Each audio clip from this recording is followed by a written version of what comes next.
প্রতিমা বিসর্জনের মধ্য দিয়ে শেষ হচ্ছে সনাতন ধর্মাবলম্বীদের সবচেয়ে বড় ধর্মীয় উৎসব দুর্গাপূজার আনুষ্ঠানিকতা। বিজয়া দশমীর দিনে রাজধানী সহ সারা দেশের নদী, পুকুর আর জলাশয়ে চলছে দেবী দুর্গার প্রতিমা বিসর্জন। এর আগে ভোর থেকে মণ্ডপে মণ্ডপে ভক্তদের ভিড় দেখা যায়। তারা দেবীর চরণে অঞ্জলি দিয়ে বিজয়ের প্রার্থনা করেন। এরপর শোভাযাত্রা করে প্রতিমা নিয়ে যাওয়া হয় বিসর্জন স্থলে। ঢাকঢোল, উলুধ্বনি আর শঙ্খধ্বনিতে মুখর ছিল পরিবেশ।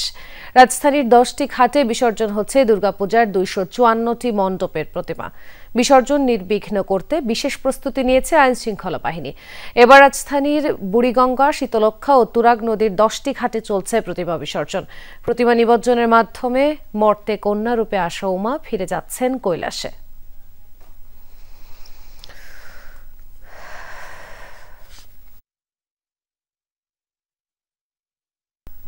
প্রতিমা বিসর্জনের খবর জানবো সহকর্মীদের কাছ থেকে। শুরুতে রাজধানীর বিনা স্মৃতি স্নানঘাট থেকে যোগ দিচ্ছেন শকত মঞ্জু শান্ত। প্রতিমা বিসর্জন কি এখনো চলছে? কেমন দেখছেন আশপাশের সার্বিক পরিবেশ? তাসনিম, এখন পর্যন্ত বিনা স্মৃতি স্নানঘাট থেকে প্রায় 6টির উপরে প্রতিমা বিসর্জন দেওয়া হচ্ছে। এই মুহূর্তে কিন্তু আমরা একটি নৌকা থেকে প্রতিমা বিসর্জনের চিত্র দেখতে পাচ্ছি। দল বেঁধে পুণ্যার্থীরা কিন্তু তাদের যে ঘট এবং যে প্রতিমাগুলো রয়েছে সেই প্রতিমাগুলো কিন্তু তারা বিসর্জন দিচ্ছেন একে একে। আমরা দেখতে পাচ্ছি গণেশকে বিসর্জন দেওয়া হয়েছে, আরও যেই দেবীরা রয়েছেন তাদের প্রতিমা কিন্তু বিসর্জন দেওয়া হচ্ছে। একই সাথে বলতে হবে যে ঢাকা শহরের বেশ কিছু প্রান্ত থেকে এখানে প্রতিমাগুলো নিয়ে আসা হয়েছে এবং একে একে বিসর্জন দেওয়া হচ্ছে। পুণ্যার্থীরা, ভক্তরা যারা এসেছেন তারা বলছিলেন যে দেবীকে বিসর্জনের বেদনা তারা কিন্তু পাচ্ছেন। তারপরও তারা স্বপ্ন বুনছেন যে সামনের বছর দেবী আবারও আসবেন এবং এই ধরায় মানবকুলে যেই অশান্তি, যে অশুভ শক্তি রয়েছে তাদের বিনাশ করবেন।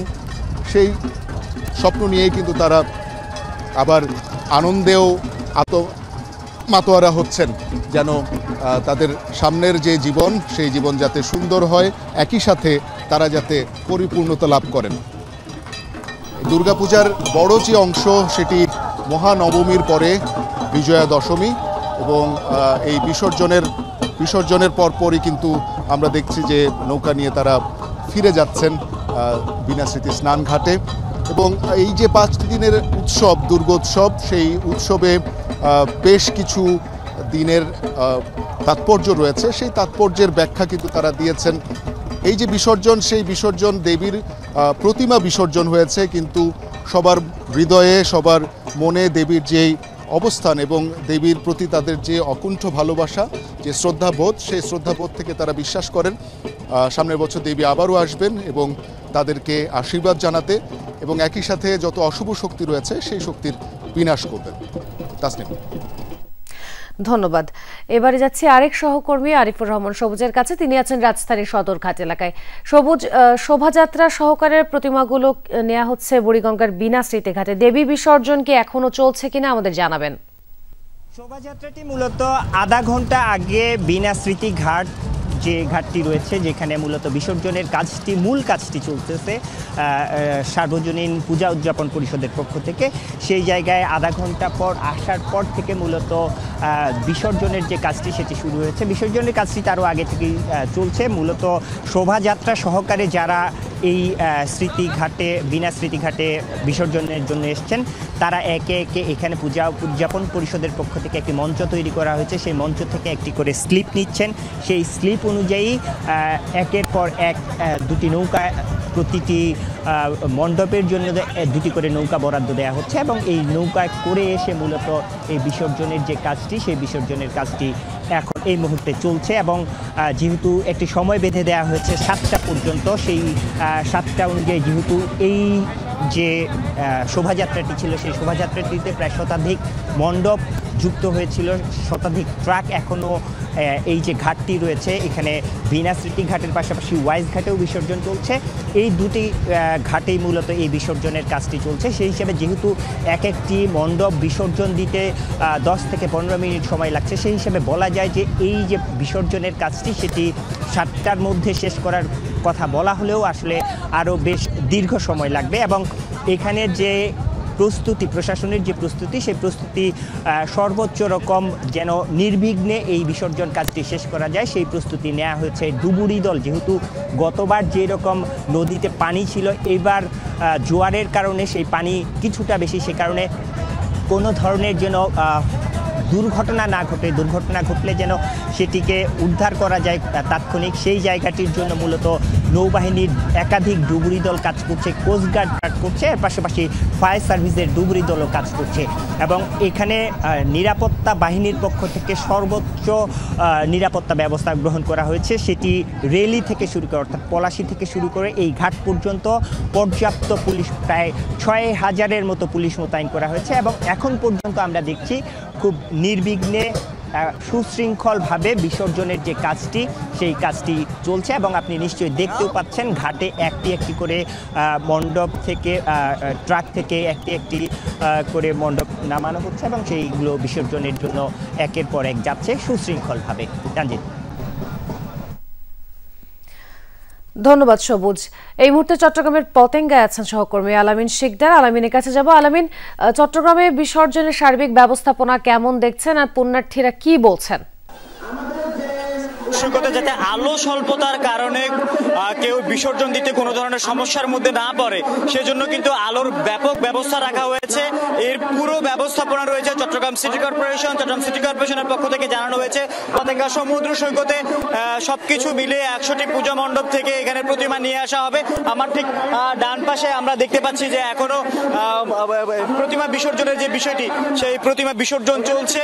বিভিন্ন মণ্ডপ থেকে এখনো ট্রাকে ট্রাকে প্রতিমা পতেঙ্গা সমুদ্র সৈকতের দিকে আসছে এবং এই যেন আলো স্বল্পতার কারণে সন্ধ্যার পরও, যেহেতু এখন সন্ধ্যা হয়ে গেছে, অন্ধকার নেমে এসেছে, যাতে কোনো ধরনের আলো স্বল্পতার কারণে বিসর্জনে কোনো ব্যাঘাত বা বিঘ্ন না ঘটে সেই ব্যবস্থা কিন্তু এখানে রাখা হয়েছে। পাশাপাশি সার্বিক নিরাপত্তায় কিন্তু আমরা দেখছি বাংলাদেশ সেনাবাহিনী, র্যাব, পুলিশ, নৌবাহিনী, এমনকি কোস্টগার্ডের সদস্যরাও আমরা দেখছি যে সাগরে তাদের যে টহল কার্যক্রম সেটা বৃদ্ধি করেছে এবং ওয়াচ টাওয়ার থেকে নজরদারি রাখা হয়েছে। সবকিছু মিলিয়ে যাতে কোনো ধরনের অনাকাঙ্ক্ষিত কোনো ঘটনা না ঘটে সব দিকে কিন্তু সার্বিক করা নজরদারি কিন্তু আমরা দেখতে পাচ্ছি। পাশাপাশি একটি বিষয় বলা যেতে পারে যে ফায়ার সার্ভিসের কর্মীদেরকেও আমরা এখানে দেখতে পাচ্ছি, কারণ যেহেতু জোয়ার রয়েছে, সেই জোয়ারে যারা পুণ্যার্থীরা, পূজার্থীরা আসছেন মাকে বিদায় জানাতে, সেই সময়টিতে কেউ যেন কোনো ধরনের দুর্ঘটনার মধ্যে না পড়ে, দুর্ঘটনার কবলিত হলে যেন তাৎক্ষণিক তাদেরকে উদ্ধার করা যায়, সেজন্য কিন্তু ফায়ার সার্ভিসের কর্মীদেরকে আমরা দেখেছি বিভিন্ন বয়া নিয়ে তারা উপস্থিত রয়েছে। অ্যাম্বুলেন্সের ব্যবস্থা রাখা হয়েছে, ফ্রি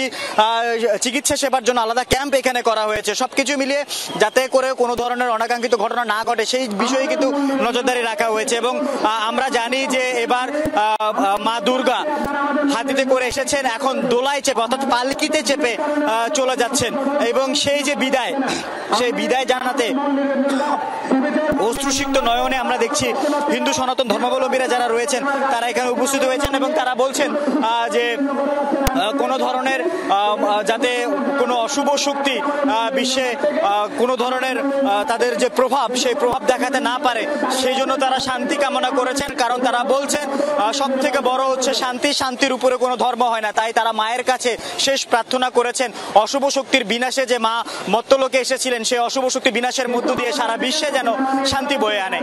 এই ছিল আমার কাছে পতেঙ্গা সমুদ্র সৈকতের সর্বশেষ তথ্য। ধন্যবাদ আলামিন। এবারে যাচ্ছি খুলনায় প্রবীর বিশ্বাসের কাছে, তার কাছে জানবো খবর। প্রবীর, আপনার ওখানে প্রতিমা বিসর্জন কি শুরু হয়েছে কিনা? এই মুহূর্তে আসলে কি চলছে আনুষ্ঠানিকতা? খুলনায় প্রতিমা নিরঞ্জনের কাজ চলছে এবং এই পর্যন্ত যদি আমরা বলি 3টা প্রতিমা নিরঞ্জন হয়েছে এই ঘাটে, যেখানে আমরা রয়েছি নগরীর জেলখানা ঘাট।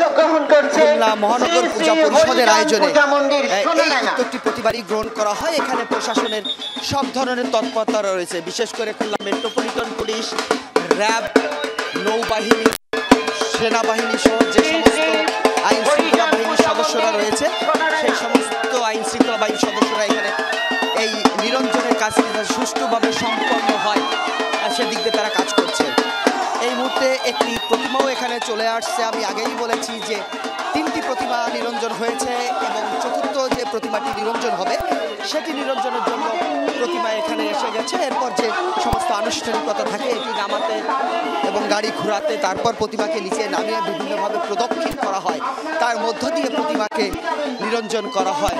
আপনি জানেন যে শাস্ত্র মতে প্রকৃতি থেকে বাঁশ, কাঠ, মাটি, রং দিয়ে যে প্রতিমা তৈরি করা হয়েছিল, সেই প্রতিমাটিকে আবার প্রকৃতির সঙ্গেই মিশিয়ে দেওয়া হয়। আবহমান কাল থেকে আমাদের এই সংস্কৃতিতে এই ধারাবাহিকতা চলে আসছে এবং সেই ধারাবাহিকতার আলোকেই নগরীর যে ঘাটটি রয়েছে, জেলখানা ঘাট, সেখানে 26টি প্রতিমা নিরঞ্জন হবে।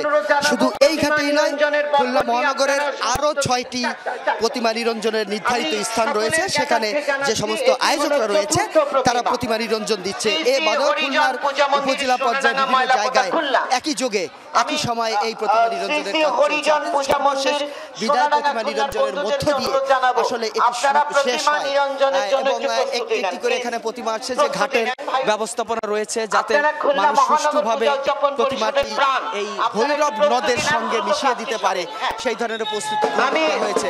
প্রতিমাকে নামানো হচ্ছে ট্রাক থেকে, যে আমাদের বন্ধুদেরকে সম্পন্ন হয়েছে। এখানে অনেকগুলো টেলিভিশন ক্যামেরা রয়েছে, একই সাথে খুলনা মহানগর অনেকগুলো টেলিভিশন ক্যামেরা রয়েছে।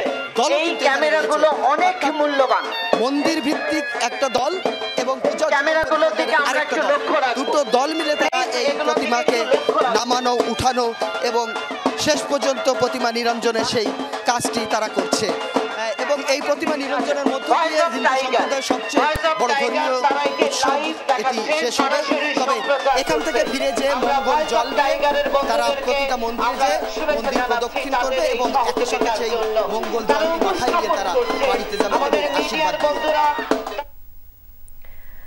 ধন্যবাদ প্রবীর।